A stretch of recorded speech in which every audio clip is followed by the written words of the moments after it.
Season almost in the books, and we're here for all of it. I'm David Lloyd, Kevin Connors, our man Herman Edwards to dice it up.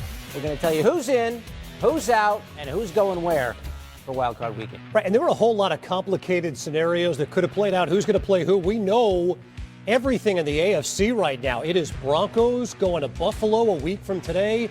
Steelers, Ravens, that NFC North clash ought to be a great one. The teams split their meetings during the regular season. Chargers, Texans as well. The Bolts were 3-3, and then they had that red-hot finish to the season. But let's show you how it got to be Denver and Buffalo. Herm, Broncos, Chiefs today.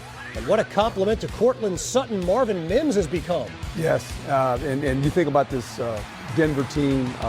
This didn't surprise me. Obviously, the Chiefs, elected not to play their starters, which was the right thing to do. They 15-1. They needed to do that. But the Denver Broncos, they needed to play like this to gain even more confidence going into the playoffs. Can't say enough about Sean Payton,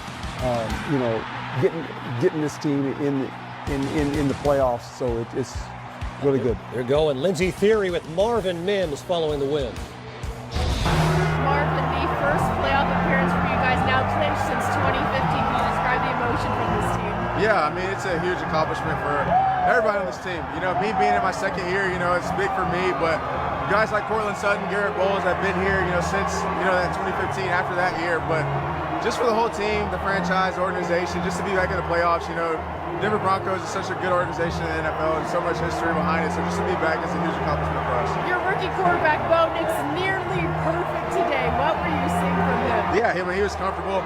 He's ready to go. I mean, he wanted more than anybody out there, and he's been having one hell of a season. So just for him to come out here and put it on the show again, I mean, it was a huge game for him. And, when he plays good, all of us play good. So he's kind of our motor, and our offense keeps going. Marvin, 2 touchdowns for you today. How have you kind of turned it up the second half of the season? Yeah, just being ready for the opportunity. The first half was kind of slow, but the second half I got my number called more and just making the most of my opportunity. The more you do that, the more coaches will draw stuff up for you. And ever since then, we've been rolling. Guys are making the most of their moments, and we got to sniff at the playoff opportunity, and now here we are.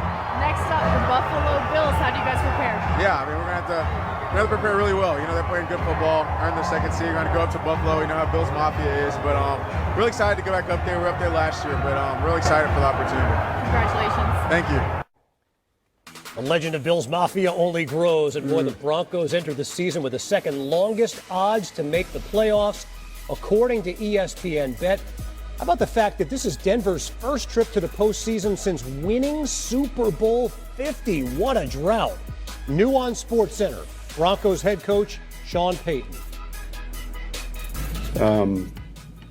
Look, obviously, an important game for us. Getting to the 10th win and putting ourselves now in a position to play in the postseason. It's always challenging and it happens time to time at the end of the season when you're not sure.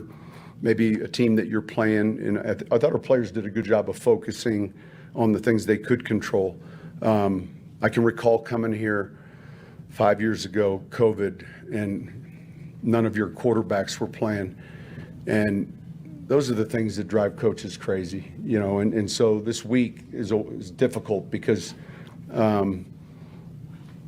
the expectations obviously are high and you want to make sure that you come out. And so we talked about it during the week. We really tried to focus on the process, but tune out like who might be or who might not be playing. We can't control that. And I meant what I said when I talked about Andy's team earning the right to do what they needed to do.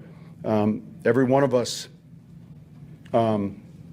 that's coaching a team in the postseason is trying to do what we feel like is going to help our team have the best chance of success. So we came out fast, played well in a lot of areas. Quarterback really got on a heater, and we'll go from there. So any questions?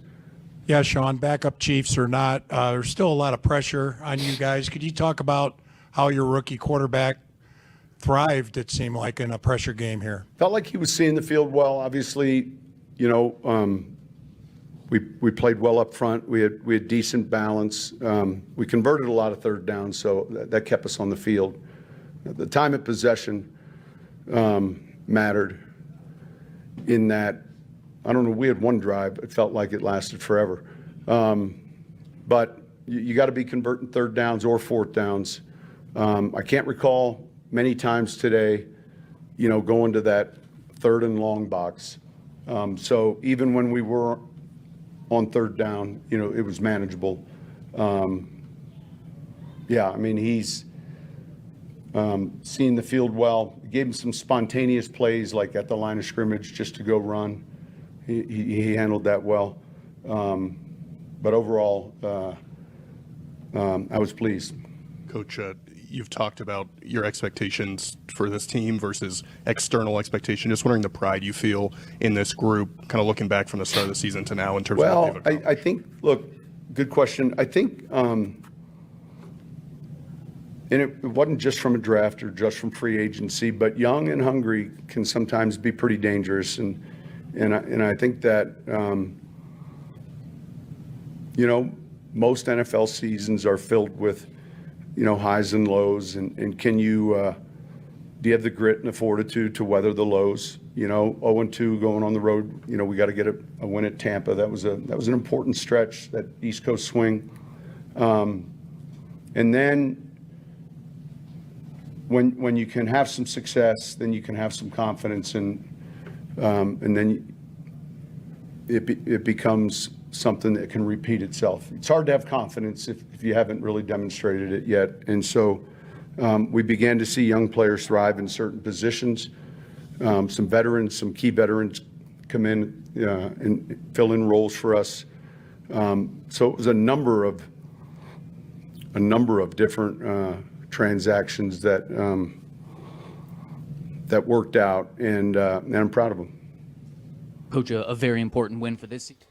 All right, so Sean Payton saying that his team came out fast, that his quarterback, Bo Nix, was on a heater. He had one incompletion in that first half. Herman, was a big deal when Denver went out to get Sean Payton to try to bring this team back. What's been the most impressive aspect of getting that team there? Well, I can remember his first year there, and they played the Miami Dolphins. They got beat 70-20. 70 in the National Football League is a lot of points. Mm-hmm. And from that day forward, you watch this team grow and mature. And now all of a sudden it's in the playoffs. Think about the division they play in. This division is similar now to the NFC North. There's 3 teams coming out of this division going to the playoffs. The Denver Broncos, the Chargers, and the Kansas City Chiefs. So kudos to Denver Broncos, Sean Payton, to this organization. He gets them in the playoffs. Bo Nix, obviously, has done a fabulous job. We know Coach Payton has a quarterback whisperer. Mm-hmm. He's whispering some good things to Bo Nix because he's playing really good and his team's playing well. And don't forget Jim Harbaugh on the job he's done. Exactly in his right. First year with the Chargers, he's got a nice young quarterback in Justin Herbert, and all of a sudden they're in the postseason as well. So all of a sudden, if you're the Kansas City Chiefs, you're sitting there going, we won, we're 15, but you know what? There's 2 other teams here now that are gonna challenge us a little bit more in this division. We'll see how it all plays out. I wanted to take a look at the NFC now, if we could, and just basically show you what we're looking at for next week. Oh, we want to talk about the Ravens. Because they're playing their first round, their wild card matchup against their old friends, the Steelers. The Steelers have lost 4 in a row. They're not going well going into this matchup. Of course, Lamar Jackson, as great as he's been in the regular season, the question always is, what are we going to get out of him in the postseason? Well, hopefully, the way he is playing right now, the last month, a month ago, I would have said Josh Allen is the MVP. As I sit today, it's Lamar Jackson.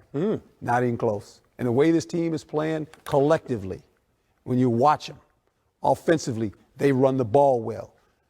Lamar Jackson's throwing the ball well. They have 2 big dynamic tight ends that they get the ball to. Henry is a part of this. Their defense is coming together.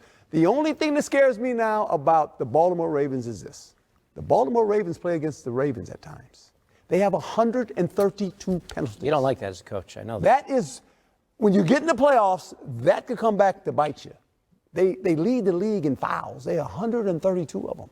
It's a lot of penalties. But other than that, whoa, you don't want to play the Baltimore Ravens right now. They won 4 in a row, final 4 games of the year after the loss to Philadelphia, and they've gone over 30 points in every one of those games.